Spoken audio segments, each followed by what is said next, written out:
Hello everyone and welcome back to my channel called In Touch with Cultures. Long time, a very long time, and last year was very hectic and I couldn't make it. I'm really sorry, but I couldn't make to make any videos for you guys. There was a lot of in my mind, there was a lot of going on, but I think that now we will come back and I will post systematically, and we will have a lot of topics that I hope that you will enjoy. I wonder also how are you doing, today I am coming back with the topic that was a big thing for me and for my husband. I got married in Denmark. And for everyone who was a little bit lost like me, for every multicultural international couple, I would like to make this video to share a little bit our story, to help you, in order to provide some information,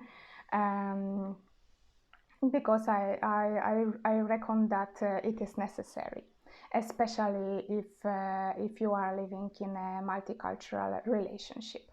So first of all, I started preparations for our wedding like 1 year ago.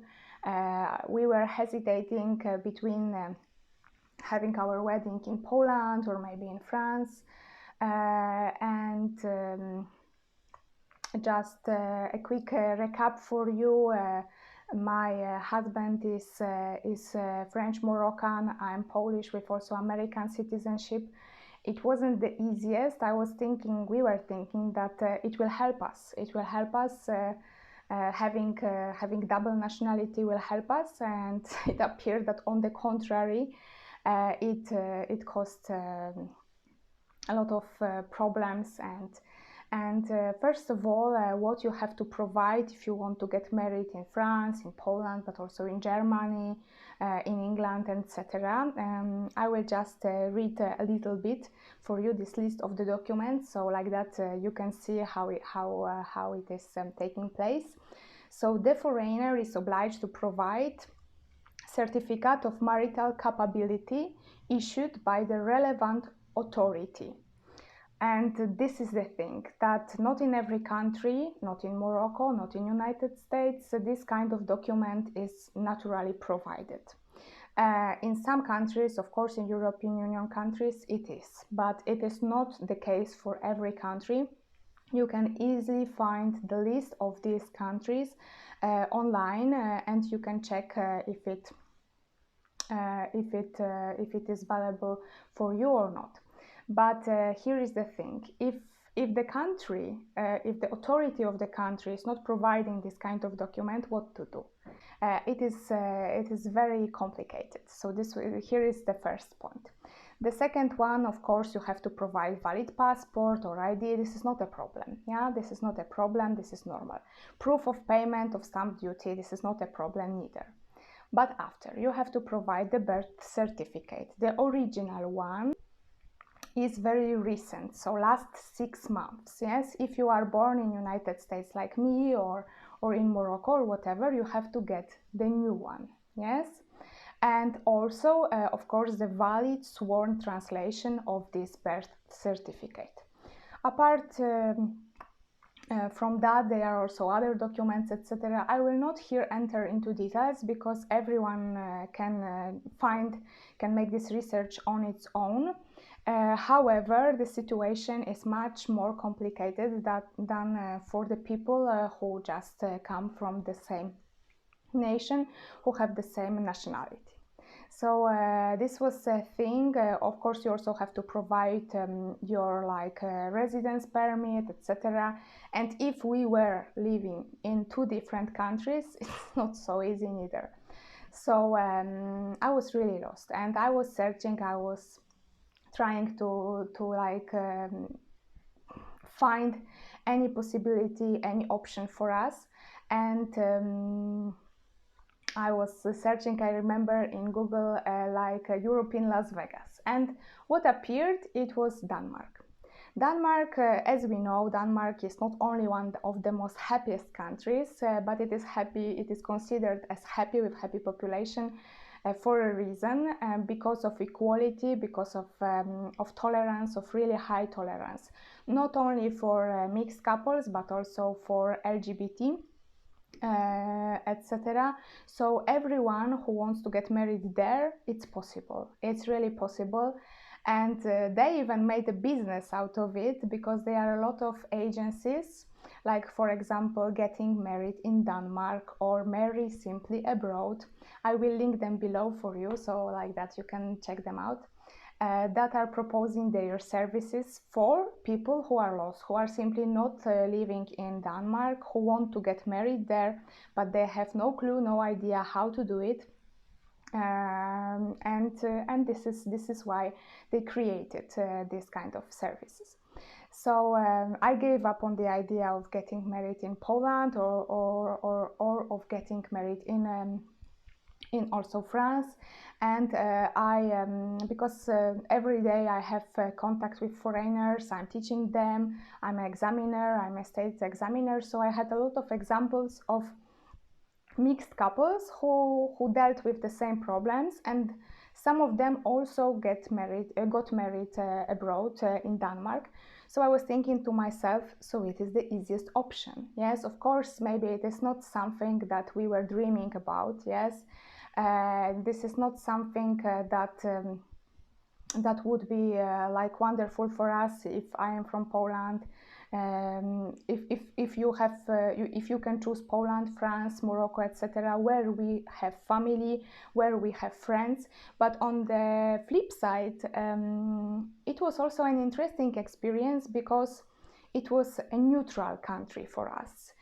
We didn't like privilege the country that is, for example, from my culture or from my husband's culture. We have just chosen the country that is neutral for both of us, and that it may be a good opportunity to get married there.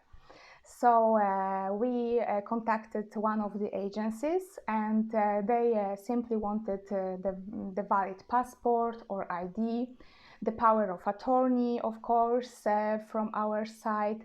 And there was one tricky thing, which was the relationship document.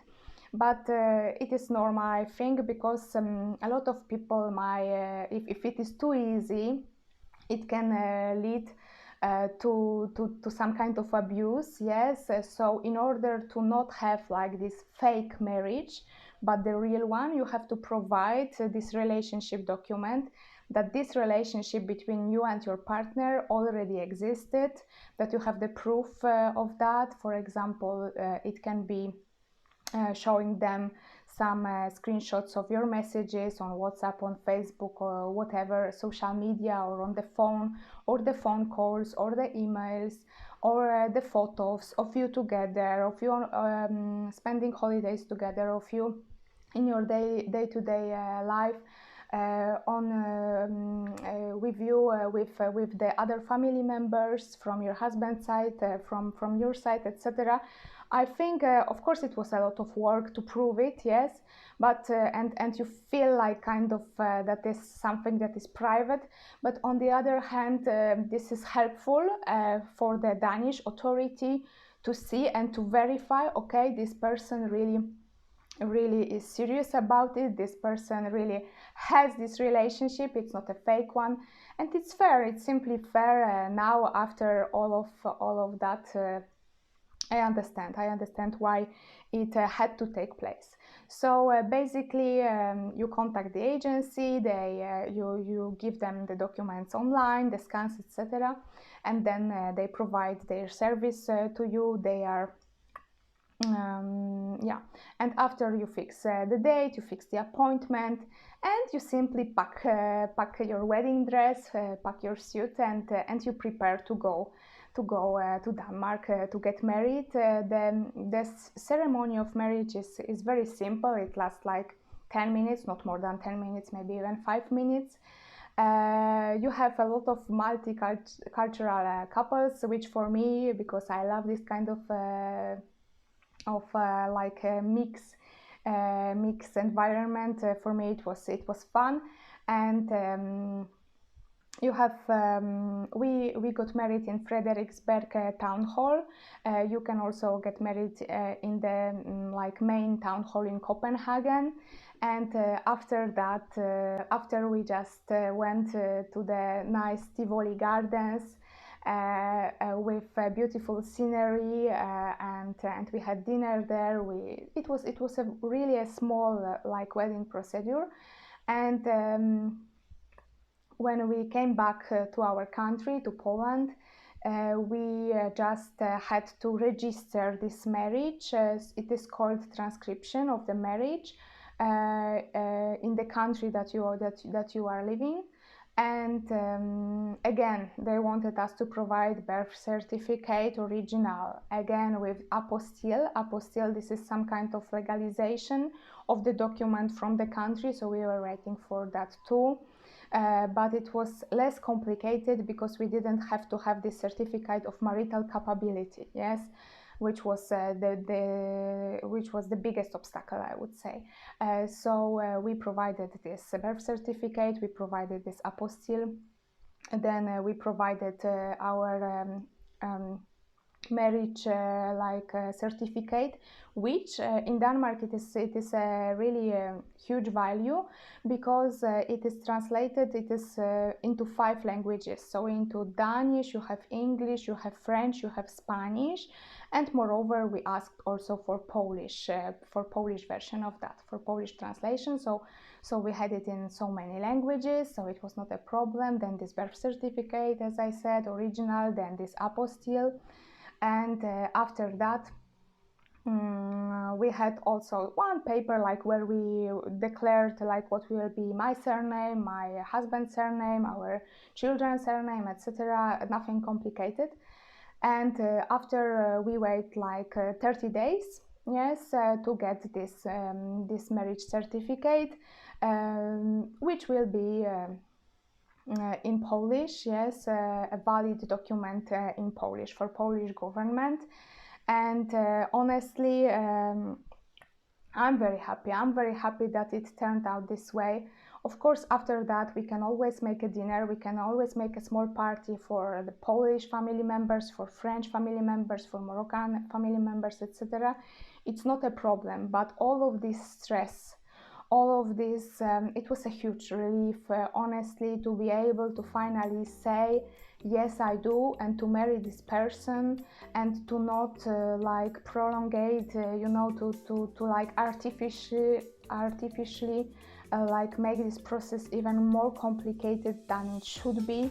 And I didn't know, before I didn't know honestly that it is so hard in 21st century. Who could imagine that in 21st century it can be so difficult to get married if you have 2 different nationalities, or in our case 4 nationalities in total. Nobody could imagine that this kind of scenario, and this is why I made this video, because I know that there are many couples who have similar problems, who have to deal with all of this bureaucracy, which is draining, which is sucking our energy, and it's not worth it. It's really not worth it. It should be the most beautiful, the most amazing day in our life, and not the most stressful. Yes, so I hope that this video will be useful, and I hope that you are happy that I came back with a new content, and you can always propose me the content that you are interested in the comment section below, and see you in the next one. Thanks!